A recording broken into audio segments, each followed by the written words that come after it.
In the mist-veiled realms of Irish myth, where gods and heroes walk among mortals, there dwells a being unlike any other, mysterious, fearsome and revered.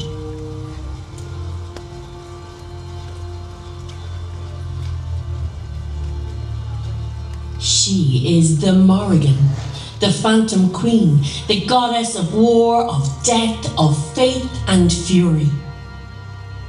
She is not merely one goddess, but sometimes three of a triune of power and prophecy, a shapeshifter, a harbinger, a sovereign of strife. She moves through the battlefield cloaked in shadow, her eyes glinting with the knowledge of all that has been and all that shall come. When she appears, it is often as a crow, circling high above the clash of blades, wings slicing the air like the swords below. To see her is to know that death is near. But the Morrigan is more than war and ruin. She embodies the paradox of destruction and creation, fertility and death, collapse and renewal. From the blood-soaked soil, life springs anew. Her presence is both terrifying and a vital force of nature that cannot be ignored.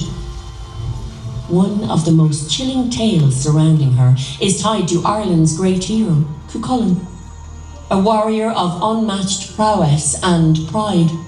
The Morrigan came to him not as death incarnate, but as a woman, offering her love, her power, her prophecy. 3 times she appeared to him in different forms, asking for his affection, his partnership, his heart. And 3 times he refused. He spurned the goddess of fate. He rejected the embrace of death herself.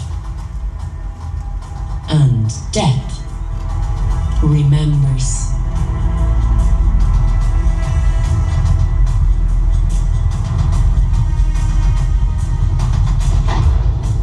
In her anger, the Morrigan vowed vengeance, not through fury but through fate. She did not strike him down, no. She foretold the exact moment, the very place where he would meet his end.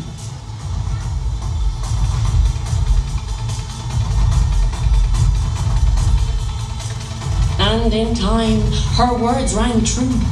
Cuchulainn died as she had said he would, pierced by the prophecy as much by spear. When he fell, it is said the Morrigan appeared once more, this time not in wrath, but as a crow, perched on his shoulder, watching, waiting, witnessing. To this day, her legend endures. In every battle cry, in every shadow over the field, in the caw of a crow at dusk, the Morrigan's spirit lingers. She is the sovereign of fate, the whisper of war in the wind, the quiet certainty of death.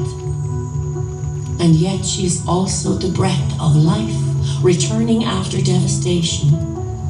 She is rebirth through fire. She is the Morrigan.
you're all enjoying the entries from all over Ireland.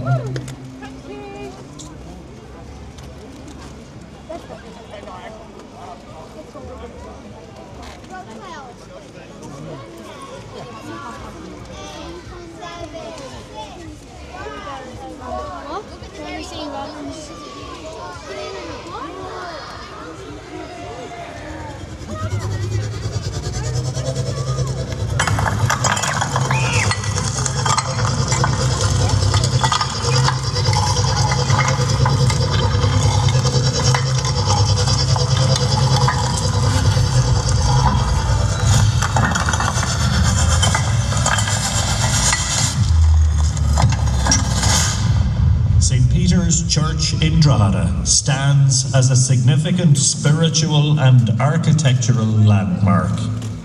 Its majestic neo-Gothic spires rise above the city's skyline, embodying centuries of faith, history and resilience. Constructed in the late 19th century on the site of earlier places of worship, the church is celebrated for its intricate stonework, vibrant stained glass, and the venerated relic of St. Oliver Plunkett.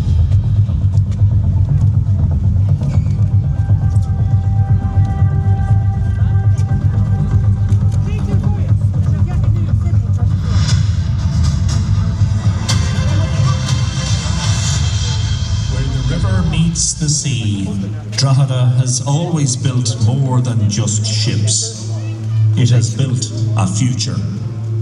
The port is its lifeblood, pulsating with trade, grit and ambition. Goods flow, ideas move, and industry rises.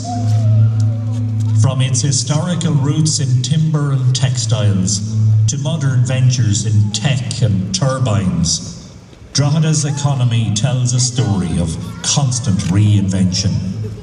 This is more than just a port, it's a gateway of progress.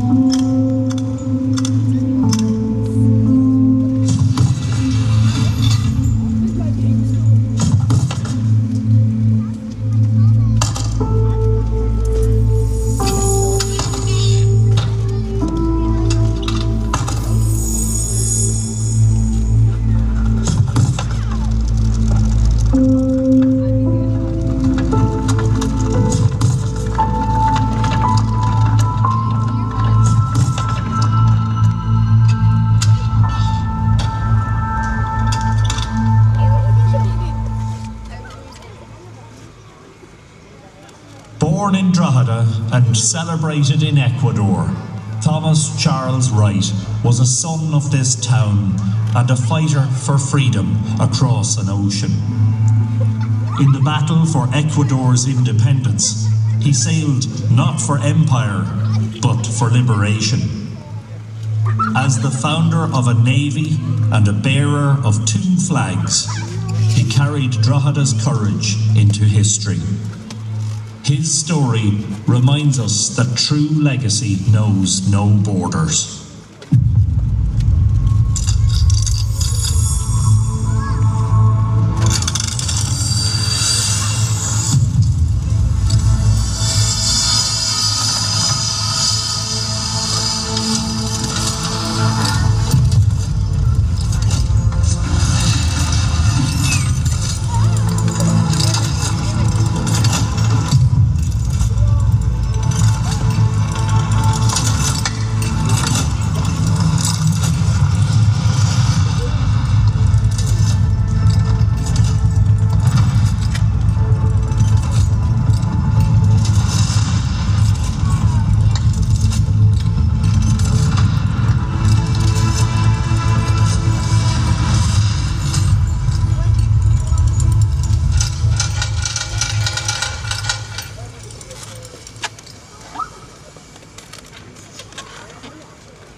From the classrooms of Drogheda to the depths of the unknown, John Philip Holland envisioned what others could not.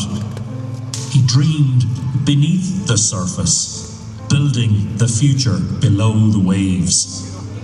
The submarine, a marvel of science, was born from one man's vision and his town's quiet brilliance. In a world of invention, he dove deeper, and the world followed.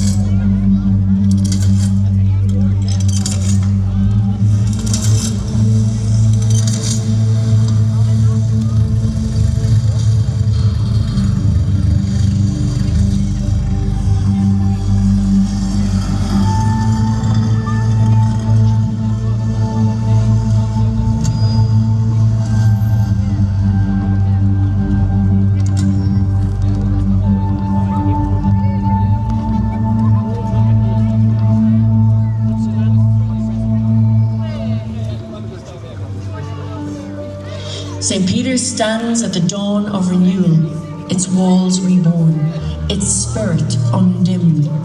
Soon it will rise as a basilica, not just a building, but a living testament to faith, endurance, and timeless beauty.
Of time where myth and history entwine, there lived two warriors bound by fate, Cuchulainn and Ferdia.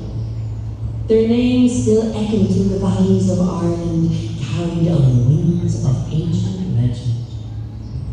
Both were fierce, both were proud, and both forged in the same fire.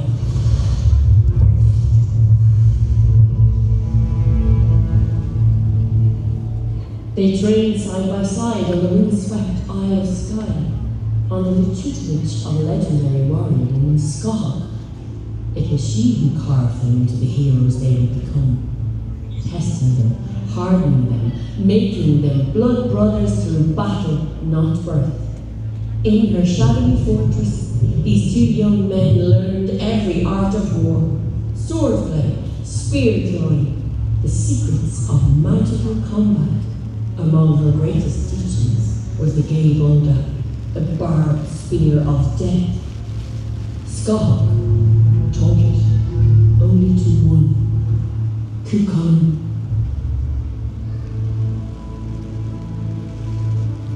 Ferdinand was his equal in strength, his match in skill, but not in faith.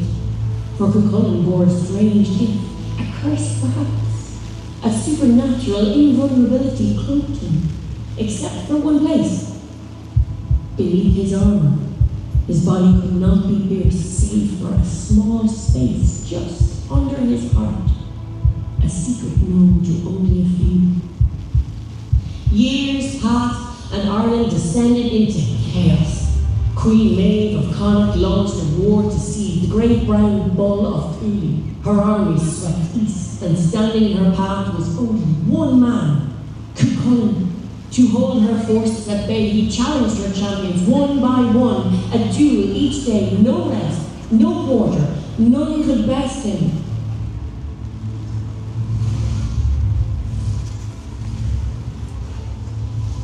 So Queen Maeve turned to the one warrior who could, Ferdia, bound by honour and goaded by pride and poisoned by lies.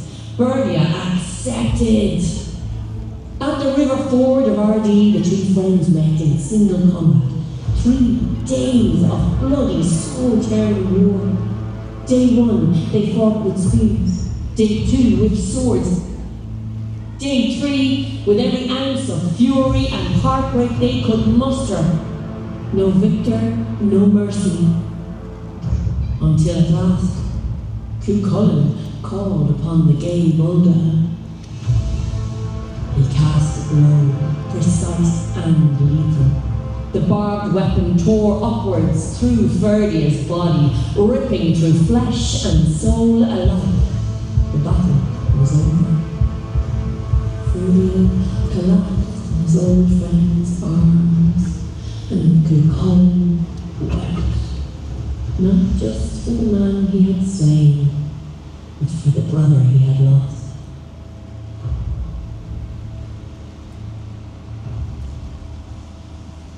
In the mist between myth and memory, their story endured. Cuchulainn holds Ferdia's broken body, not in bronze, but in the hearts of those who still whisper their names.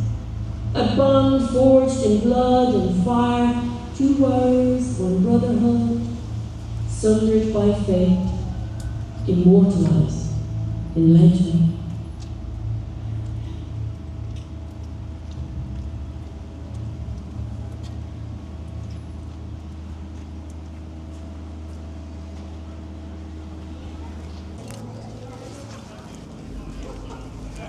Beep.